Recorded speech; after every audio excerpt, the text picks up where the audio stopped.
Hello to all friends, कसे आहात सगळे? रेडिओ MPSC गुरु ऐकताय ना? Radio MPSC Guru spreading the knowledge powered by spectrum अकॅडमीमध्ये मी प्रिया तुम्हा सगळ्यांचं स्वागत करते. मित्रांनो, दिवसाची सुरुवात आपण एक सुंदर आणि प्रेरणादायी विचार ऐकून करत असतो. चला तर मग ऐकूया आजचं विचारधन. माणसाची चौथी मूलभूत गरज म्हणजे पुस्तक आहे. मित्रांनो, तुम्हाला माहितीच आहे माणसाच्या 3 मूलभूत गरजा आहेत, त्या म्हणजे अन्न, वस्त्र आणि निवारा. अर्थातच माणसाची चौथी गरज आहे ती म्हणजे पुस्तक. पुस्तकाने ज्ञान मिळतं. चला तर मग या सुंदर आणि प्रेरणादायी विचारानंतर ऐकूया आजचं दिनविशेष हे सत्र. मित्रांनो, दिनविशेष या सत्रांतर्गत आपण महत्त्वाच्या घटना, जन्म, मृत्यू यांच्या नोंदी ज्या इतिहासात अजरामर झाल्या आहेत आणि इतिहासात या महत्त्वाच्या घटना सुवर्ण अक्षरात कोरल्या गेल्या आहेत, अशा घटनांविषयीची माहिती दिनविशेष या सत्रात करून घेत असतो. एकूणच काय तर आत्ताचा क्षण हा पुढच्या सेकंदाला इतिहास होत असतो. यातले काहीच क्षण जगाला विशेष म्हणून अजरामर होतात. जाणून घेऊया आजच्या दिवसाची विशेष गोष्ट आजच्या 5 मेच्या दिनविशेष या सत्रात. आजच्याच दिवशी 867 साली जपानी सम्राट उडा यांचा जन्म झाला. त्यांचा मृत्यू 19 जुलै 931 रोजी झाला. 1818 साली कार्ल मार्क्स साम्यवादी विश्वक्रांतीचे पुरस्कर्ते यांचा जन्म झाला. कार्ल मार्क्स हे एक जर्मन अर्थशास्त्रज्ञ होते. त्याचबरोबर ते तत्त्वज्ञ होते. त्यांनी अनेक विषयांवर लिखाण केले, पण त्यांचे वर्गसंघर्षावरील लिखाण हे जास्त प्रसिद्ध आहे. फ्रेडरिक एंजिल्स यांच्याप्रमाणे मार्क्स देखील तत्कालीन राजकीय लढ्यांमध्ये त्यांनी भाग घेतला होता.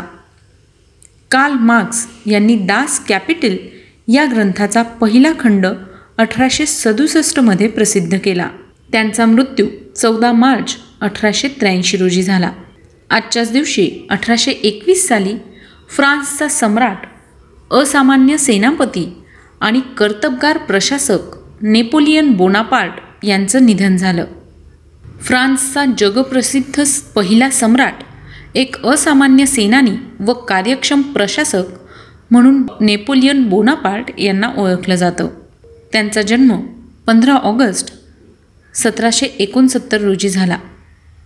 आजच्याच दिवशी 1918 साली त्र्यंबक बापूजी ठोंबरे उर्फ बालकवी तथा निसर्गकवी यांचं निधन झालं. त्यांचा जन्म 12 ऑगस्ट 1890 रोजी झाला. आजच्याच दिवशी 1943 साली गायक, नट, गायनगुरू रामकृष्ण बुवा वझे यांचं निधन झालं. त्यांचा जन्म 28 नोव्हेंबर 1872 रोजी झाला. आजच्याच दिवशी 1989 साली उद्योगपती, पद्मभूषण, नवल होमुर्सजी टाटा यांचं निधन झालं. त्यांचा जन्म 30 ऑगस्ट 1904 रोजी मुंबई या ठिकाणी झाला.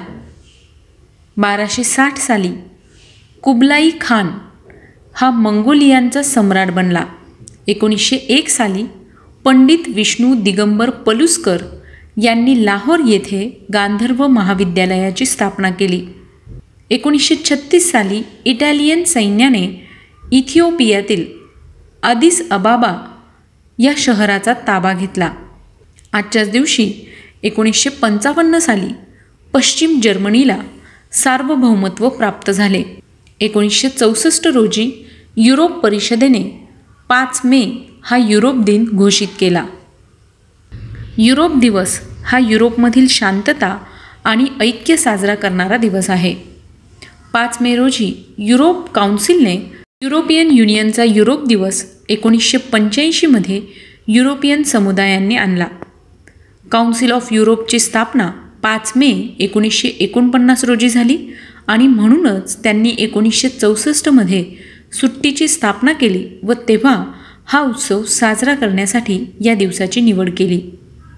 यानंतर वळूया पुढच्या घटनेकडे. आजच्याच दिवशी 1997 साली जयदीप आमरे या 5.5 वर्षीय बालकाने गोव्यातील मांडवी नदी पोहून पार केली. एवढ्या छोट्या बालकाने ही नदी पोहून पार करण्याची ही पहिलीच घटना घडली. 1999 साली दक्षिण पाकिस्तानातील हडप्पा येथे केलेल्या उत्खननात पुरातत्ववेत्यांना सर्वात प्राचीन लिपीचे अवशेष मिळाले.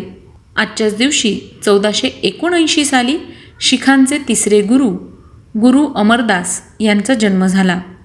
त्यांचा मृत्यू 1 सप्टेंबर 1574 रोजी झाला. आजच्याच दिवशी 1864 साली नीले ब्लाय उर्फ एलिझाबेथ जेन कोचरन शोधवापात्राकरितेच्या जनक यांचा पीटर्सबर्ग येथे जन्म झाला. आजच्याच दिवशी 1911 साली भारतीय शिक्षक व कार्यकर्त्या प्रीतिलता वडेदार यांचा जन्म झाला. प्रीतिलता वडेदार या एक भारतीय महिला क्रांतिकारक होत्या. त्यांचा जन्म अखंड हिंदुस्थानातील चित्तगाव जवळील ढोलघाट या गावी झाला. त्यांच्या वडिलांचे नाव जगबंधू वड्डेदार व आईचे नाव प्रतिभा वड्डेदार होते. 4 सप्टेंबर 1932ला रात्री 9:30 वाजता प्रीतिलता वड्डेदार आणि इतर 7 सहकाऱ्यांनी पहाडतळी रेल्वे स्टेशनजवळील क्लबमध्ये एकत्रित झालेल्या इंग्रज अधिकाऱ्यांवर हल्ला केला. त्यांनी 15 अधिकाऱ्यांना यमसदनी पाठवले आणि त्या क्लबच्या इमारतीवर बॉम्ब टाकून तेथील शस्त्रसाठा उद्ध्वस्त केला. स्वीकारलेले कार्य पूर्णत्वास नेणाऱ्या पुरुषी वेशातील प्रीतिलताने त्यानंतर स्वतः सायनाईड प्राशन करून आत्मबलिदान केले. प्रीतिलता वड्डेदार यांचा मृत्यू 23 सप्टेंबर 1932 रोजी झाला. यानंतर वळूया पुढच्या घटनेकडे. आजच्याच दिवशी 1916 साली ग्यानी झैल भारताचे माजी राष्ट्रपती यांचा जन्म झाला. त्यांचा मृत्यू 25 डिसेंबर 1994 रोजी झाला. 1989 साली लक्ष्मी राय या तमिळ अभिनेत्रीचा जन्म झाला. 1945 साली पंडित रामकृष्ण बुवा वझे गायनाचार्य यांचं पुणे या ठिकाणी निधन झालं. 2006 साली नौशाद अली या ज्येष्ठ संगीत दिग्दर्शक यांचं मुंबई या ठिकाणी निधन झालं. आजच्याच दिवशी बास्किन रॉबिन्सचे सहसंस्थापक इरब रॉबिन्स यांचं निधन झालं. त्यांचा जन्म 6 डिसेंबर 1917 रोजी झाला. आजच्याच दिवशी 2012 साली भारतीय क्रिकेटपटू सुरेंद्रनाथ यांचं निधन झालं. त्यांचा जन्म 4 जानेवारी 1937 रोजी झाला. 2007 साली लेसरचे निर्माते थिओडोर हेरॉल्ड मॅमन यांचं निधन झालं. त्यांचा जन्म 11 जुलै 1927 रोजी झाला. तर मित्रांनो, ही होती आजच्या दिवसाची विशेष गोष्ट, म्हणजेच आजचं 5 मेचं दिनविशेष हे सत्र. तुम्हाला आमचं दिनविशेष हे सत्र कसं वाटलं ते आम्हाला नक्की कळवा. त्यासाठीचा व्हॉट्सअप क्रमांक आहे 8698 म्हणजेच 8698869880. याबरोबरच तुम्ही आमचं दिनविशेष हे सत्र आमच्या स्पेक्ट्रम अकॅडमी या यूट्यूब चॅनलवर देखील पाहू शकता. चला तर मग मित्रांनो, मी प्रिया तुम्हा सगळ्यांची रजा घेते. पुन्हा भेटूया उद्याच्या दिनविशेष या सत्रात. तोपर्यंत घरी राहा, सुरक्षित राहा, स्वतःची आणि स्वतःच्या कुटुंबियांची काळजी घ्या. कोरोना संसर्ग होऊ नये म्हणून आवश्यक ते सगळे नियम काटेकोरपणे पाळा. आणि हो, ऐकत रहा radio MPSC Guru, spreading the knowledge, powered by spectrum academy.